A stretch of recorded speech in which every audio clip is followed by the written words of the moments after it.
The morning heat clung to the city like a second skin. Abuja was already pulsing with life horns, screaming from every direction, people moving fast and loud, and the scent of fried plantains and diesel filling the air. But none of that touched Julio. He moved like a shadow between the stalls, a skinny boy with bare feet and an oversized sack slung across his shoulder. 14 years old and completely alone. The sack dragged the ground behind him, half full of crushed plastic bottles, rusted cans, and anything else he might sell for coins. A woman selling peppers scowled when he got too close. "Don't come near my table. You'll chase the customers away," she barked. Julio said nothing. He nodded, stepped back, and moved on. The next stall sold grilled maize. He stood in the smoke a second too long, his empty stomach growling audibly. "Auntie, please, even just a little," he asked softly. The woman didn't look at him, didn't speak, just turned her head like she'd heard the wind and not a person. Julio's lips were dry, his tongue felt thick. He hadn't eaten since the day before, and even then it was only 2 spoonfuls of plain rice someone had dropped on the ground. He pulled the sack higher on his shoulder and kept walking, one foot in front of the other. He found a broken spoon near the gutter. Score! Into the sack it went. Not gold, but metal was metal. He crouched low, digging under a bench for anything useful, and emerged with a half-melted bottle cap. Useless, probably. Still into the sack. His feet burned from the hot pavement. Every movement hurt, but he pushed forward. He always did. At the corner of the market, a boy dropped half an ear of roasted corn. Julio froze, watching the group walk away. When they were far enough, he darted in, picked it up, and wiped it on his shirt. "Thank you," he whispered, not to the boy, just to no one. As he raised it to his mouth, a blur of fur shot past him. A street dog snatched the corn right from his hand and kept running. Julio stood there blinking, fingers empty. He didn't scream, didn't cry, just lowered his arm and sat beneath a stall, pulling his knees close. The world spun too fast around him.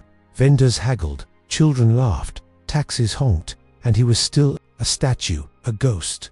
"Maybe the trash will feed me today," he muttered. It wasn't a joke, it was a plan. He walked slowly behind a restaurant he knew well. The back alley was thick with flies and grease, but sometimes it held treasure. He waited until the kitchen boy walked away, then began to dig through the bins, carefully lifting lids, inspecting scraps. A cracked plastic bowl of rice and beans caught his eye. It didn't smell too bad, not too dirty. He looked around. No one. Water trickled from a leaking pipe nearby. Julio rinsed the food as best he could, then sat under a crooked tree beside the bin. He balanced the bowl in one hand, his old spoon in the other. The food trembled as he lifted the first bite. Then dash, thud, a soft sound, close behind the dumpster. Julio froze. He placed the bowl on the ground and stood slowly, heart pounding. He stepped around the edge of the trash pile. A woman lay there. Dust clung to her once clean dress. Her arms trembled as she tried to hold her belly, which was round, heavily pregnant. Her eyes were shut, her mouth dry and cracked. She looked like a statue tipped over by the wind. "Madam," Julio whispered. "Madam, can you hear me?" No answer. He crouched beside her, gently touching her hand. It was cold. He looked round the alley. No one. The market buzzed on the other side of the wall, completely unaware. He turned back to the woman. She looked like she might die right there. He picked up his bowl again. It was still warm, still his only food. He stared at it, then at her. And then, like it wasn't even a question, he tore the corner of the plastic bag. The rice came in and pressed a small amount to her lips. "Please," he whispered, "just a little. Try to eat." She stirred, her lips parted slightly, dry breath escaping. Julio pressed a few more grains into her mouth. She chewed slowly, eyes fluttering open. Her voice was barely a sound. Why are you helping me?" Julio gave a tired smile. "Because I know what hunger feels like. No one helped me yesterday, but I don't want your baby to suffer," she cried, soft tears rolling sideways into the dirt. Julio helped her sit, wiped her forehead with the cleanest part of his shirt, and fed her again, a little more this time. "I'm Natasha," she said after several minutes, her voice stronger now. "I'm Julio," he replied. She reached into a torn bag beside her and pulled out something wrapped in a piece of cloth, a business card. It was bent, smudged, but clean enough to read. "Take this," she said. "If you ever need help, find me." Julio took it gently, staring at the letters. He couldn't read them all, but he saw her name, Natasha. She stood slowly, leaning on the wall, one hand on her belly, the other on his shoulder. "Thank you, Julio," she whispered, and then she walked away. He watched her disappear into the chaos of the market. Then he looked down at the empty bowl. No food left, still starving, but his chest felt warm. Not from the sun, but from something else. "Maybe today," he whispered, "I did something right." He picked up his sack and walked back into the street. Same city, same hunger. But now, inside his pocket, he carried a bent card and something deeper. Hope. Once upon a time, before the alley, before the fall, before the hunger, Natasha lived in a different world. One of polished floors and glass walls, one of silk curtains, silent drivers, and waiters who bowed when pouring tea. Her husband, Obina, was one of Abuja's most powerful men. Property magnate, political donor, the kind of man whose name opened doors and closed mouths. And for a while, Natasha believed the power extended to love. They had met at a charity gala. She wore a red dress. He wore money like a second skin. Their romance was fast, intense. Within a year, she moved into his mansion. Within 2, they were married. There were trips to Dubai, weekends in Paris, champagne on balconies. It was a dream carved in gold. But gold, as she learned, doesn't bend, it breaks. The first crack was small. Missed dinners, long trips with no explanation.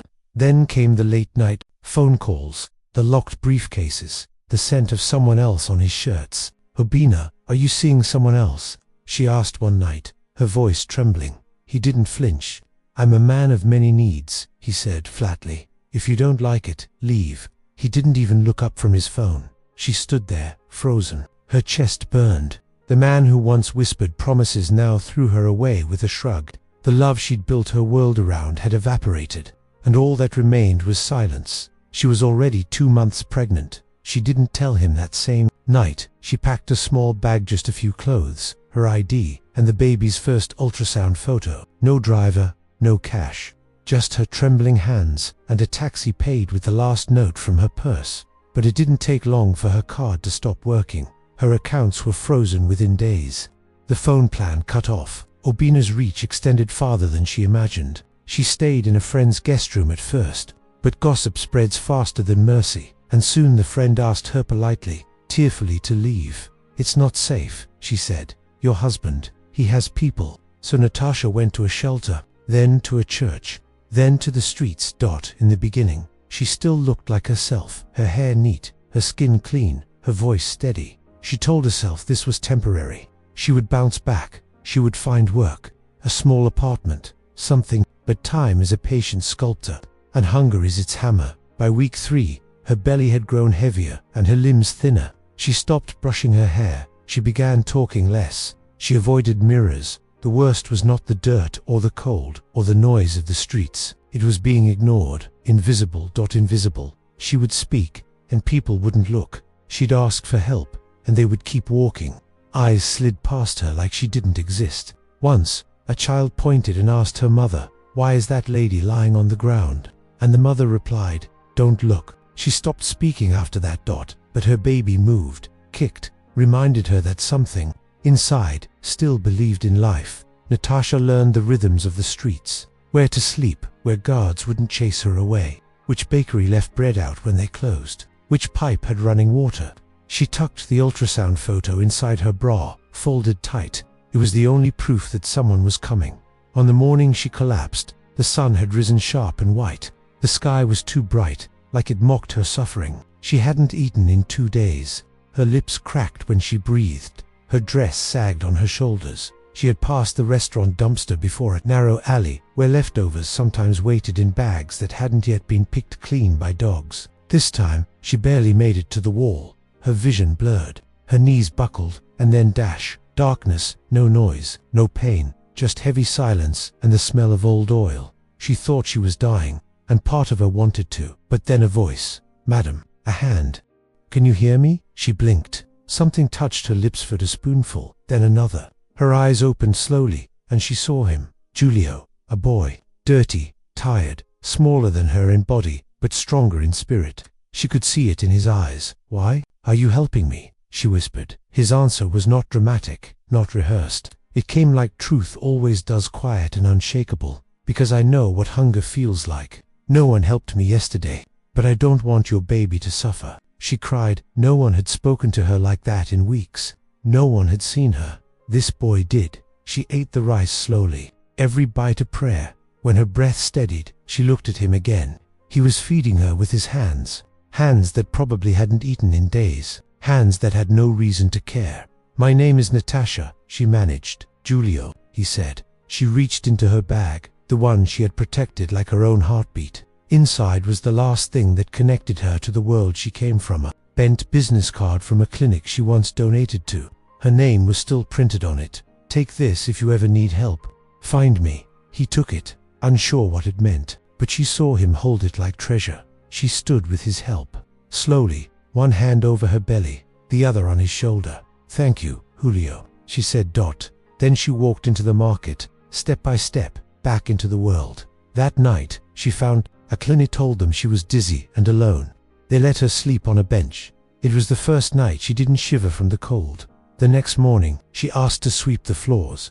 A week later, they gave her a uniform, and in the months that followed, Natasha became someone new. Not a millionaire's wife, not a discarded woman, but a mother, a nurse, a survivor, and all of it. Every step started with a boy who gave her food when he had none. She never saw him again, but she never forgot. Years passed like slow rain on a cracked roof, barely noticeable at first, but eventually everything changed. Giulio grew taller, his face sharpened, his voice deepened. The sack on his back was the same, though heavier now. So were his shoulders. The streets hadn't let go of him, and in many ways they never would. But he was still kind. He still fed dogs that barked at him, still helped blind vendors across roads, still shared his bread with younger kids, even when he barely had enough for himself. And still he carried the card. It was folded neatly, tucked in the lining of his shirt, pressed close to his chest like armor. Natasha's name, now faded, remained visible. He hadn't seen her again. He hadn't tried, but he didn't throw the card away, because it reminded him that someone once saw him, and that was enough to keep moving. Julio lived under a bridge most nights, in a space between concrete pillars and silence. He knew where to find clean water and which dumpsters offered the best scraps. He had become a quiet master of survival, invisible to most, but never bitter. The city moved around him like a machine, loud, fast, unforgiving. But one afternoon, it moved too fast. Julio had just collected a decent load, 3 full bags of metal scraps, mostly from an abandoned lot near the edge of the market. He was crossing a busy road, trying to beat the crowd. The light flicked green for pedestrians, and he stepped forward. He didn't see the car. It came around the bend like a bullet, too fast, too close, too late to stop. Someone screamed. Giulio turned just as it hit him. The sound of his sack hitting the ground came first, bottles shattering, metal clanking. Then came the dull, sickening thud of his body against the windshield. Then silence.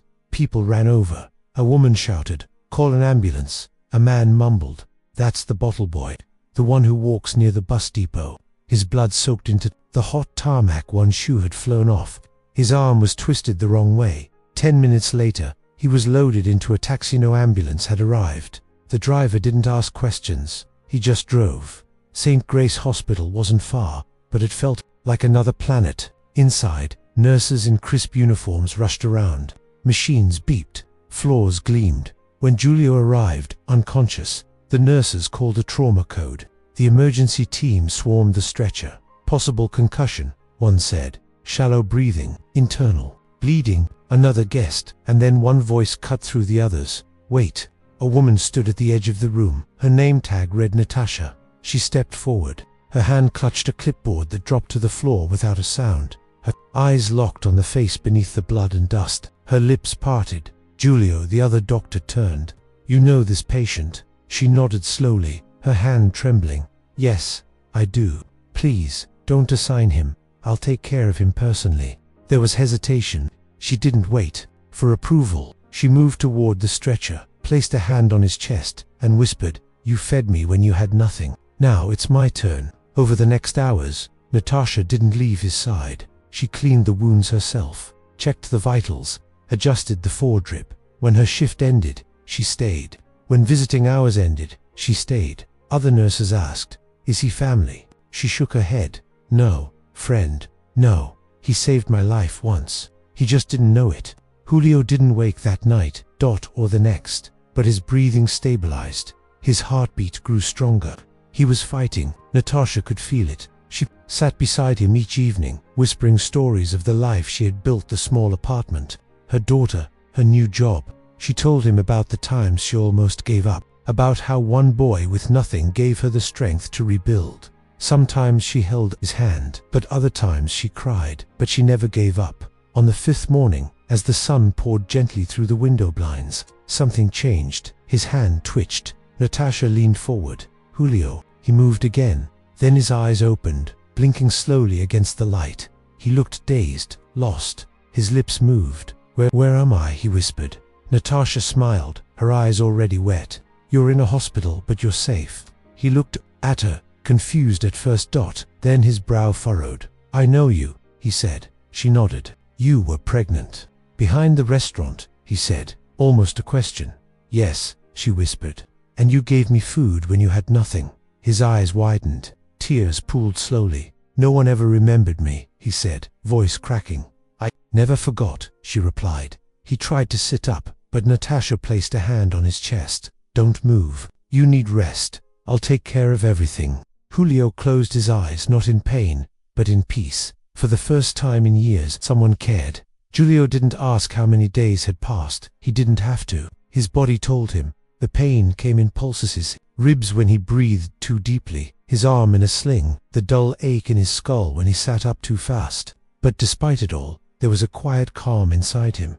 Every time he opened his eyes, she was there, Natasha, sometimes asleep in a chair beside the bed, sometimes reading a chart, sometimes gently humming as she adjusted the sheets, always close, always steady. One morning she brought a bowl of hot soup.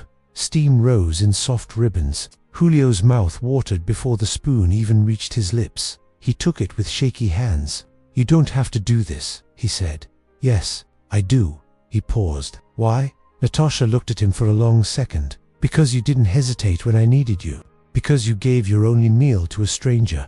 Because you didn't see me as trash when the whole world did. Julio looked down at the soup, then back at her. I thought you died. Natasha smiled gently. I almost did.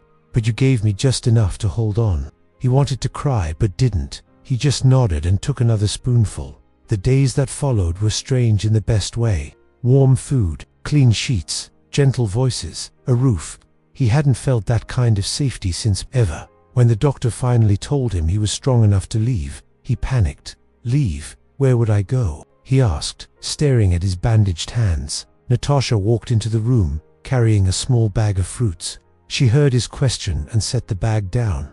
You'll come with me, she said simply. Julio looked at her like she had spoken in another language. To your house? Yes, she nodded. You saved my life. It's time I return the favor. The taxi ride that evening felt surreal.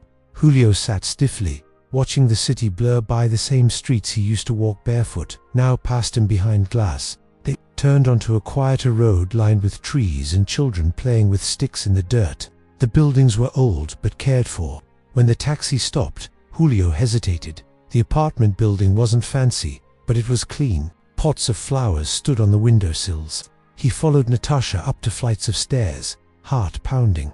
When she opened the door, the smell of rice and stew hit him first. Then he heard little footsteps. A girl, maybe 5 or 6, with big eyes and short curls, peeked around the corner. Mummy, who is that? She asked, half hiding behind Natasha's leg. Natasha knelt and held the girl close. This is Julio, she said softly. A long time ago, before you were born, Julio saved your life. The girl stared at him, then walked over and hugged him shyly. Thank you, she whispered. Julio's hands didn't move at first. Then he hugged her back. His arms shook, his throat burned. She's the baby. He asked Natasha. She nodded. Her name is Zuri. It means beautiful in Swahili. And she's alive because of you. Julio couldn't speak. He sat down, burying his face in his hands, and let the tears come quietly. That night, he slept in a real bed. He stared at the ceiling for a long time before closing his eyes, trying to memorize the feel of sheets, of silence, of not being cold. He dreamed of water running clean from a tap, of dogs wagging their tails instead of growling, of someone calling his name not to chase him away, but to ask if he was hungry. Over the next few weeks, Julio settled into a rhythm. He woke early and swept the front steps. He helped Natasha with groceries. He walked with Zuri to school and waited outside for her after class. At home, he washed dishes, learned to use the washing machine, helped chop vegetables. At night, he sat with Zuri at the table and asked her to read to him. She giggled. "You don't know these words." "Nope," he said, smiling. "But I want to." And so she taught him, letter by letter, sound by sound. He copied them into a notebook with a pencil she gave him. Each stroke was a small victory. "Dog," she said. "Dog," he repeated. "Chair, chair." "Zuri, beautiful," he said instead, and she blushed. One afternoon, Natasha stood at the doorway watching them. Julio looked up. "I'm trying to catch up," he said. "It's slow." She shook her head. "It's not slow, it's strong. You're building something new." He looked at the little girl beside him, and then at the woman who had once been a stranger behind a dumpster. He nodded, and for the first time really believed it. He was building something new, a life, a family, a heart with a roof. The sun broke through the curtains in soft streaks, lighting the tiny kitchen with a golden glow. Julio stood by the sink, sleeves rolled, washing the last of the breakfast plates. The smell of fried eggs still lingered in the air. Zeri giggled behind him as she raced around the living room, pretending to be a superhero. Natasha sat at the small dining table, watching both of them with a look that said more than words ever could. Julio turned to her with a towel in his hand. "I'm getting faster," he said, grinning. "You are," she replied. "You're also about to be late." "Late?" He blinked. "For what?" Natasha reached into her handbag and pulled out a piece of paper, folding it once before sliding it across the table. Julio wiped his hands and picked it up. There it was. A job application confirmation. Interview scheduled. Name, Julio. Position, recycling assistant. Company, Greenworld Environmental Services. His eyes widened. "Is this?" "Yes." She nodded. "A friend of mine runs the place. I told her about you, your story, your work ethic, your knowledge." "I've never had a job before," he whispered, half afraid to believe it. "That's not true," Natasha said. "You've worked your whole life. Now someone's just finally willing to pay you for it." Julio sat down slowly, the paper still in his hands. He read every line twice, then looked up at her. "You think I can do it?" She didn't hesitate. "I know you can." The next morning, Julio wore a clean shirt Natasha had ironed the night before. It wasn't new, but it smelled fresh. Zuri adjusted his collar like a little stylist, then handed him a folded paper. "It's a drawing," she said, "to put in your locker." "I might not get a locker," he said. "You might," she replied, with all the confidence of a queen. Walked to the interview with nervous energy pulsing through his body. He passed streets he used to sleep on, corners he once begged on, bins he used to dig through. Now he passed them with his head up. Greenworld was on the edge of the city, a large warehouse, with trucks parked out front and the sound of machines humming inside. The smell of metal and sun-warmed plastic was oddly familiar. Julio felt at home before he even stepped in. The supervisor was a woman named Lottie. She had a firm handshake and sharper eyes. "You've got experience?" she asked. Julio nodded. 10 years. She raised an eyebrow. "Where?" "The street," he answered. "I've sorted bottles, cans, copper wires, batteries. I know which are worth more. I know which can be dangerous. I've done it all by hand." She stared at him a moment longer, then cracked a smile. "You're hired," she said. The first week was hard. Long hours, heavy lifting, sweat that clung to the skin. But Julio didn't complain. Not once. He arrived early and stayed late. He organized the bins with precision. He taught others which scraps had hidden value. When the boss offered him gloves and goggles, he accepted them like medals. Each night, he returned home, exhausted but proud. Zuri would run to the door when she heard his footsteps. Natasha would have a plate waiting on the table, and Julio would sit with them, eat slowly, and tell stories from the recycling yard. He had never known a routine. Now it felt like breathing. On Sundays, he and Natasha cleaned the apartment together. He'd mop while she folded laundry. Zuri played music on the radio. They laughed a lot, not because life was easy, but because it finally wasn't impossible. One evening, Natasha handed him an envelope. "What's this?" he asked. "Your first paycheck," she said. His hands trembled as he opened it. The amount wasn't huge, but it was his dot. He turned it over, staring at his name written in blue ink. Julio. I have a name, he whispered. You always had one, Natasha said. No, he replied softly. Before, people just called me boy, or bottle, child, or dirty. But this ... this is mine. Later that night, when the house had gone quiet, Julio stood in the bathroom. The light above the mirror flickered once before holding steady. He leaned in, looked at himself. Not the scars, not the old burns on his hand, not the shadows under his eyes. He saw Julio. He stood up straighter. I am Julio, he said aloud. The boy who once gave away his last meal. The young man who now wakes up with purpose, a name, a home, a future. If you made it to the end, comment the word hope, subscribe to the channel, and share this story with friends and family.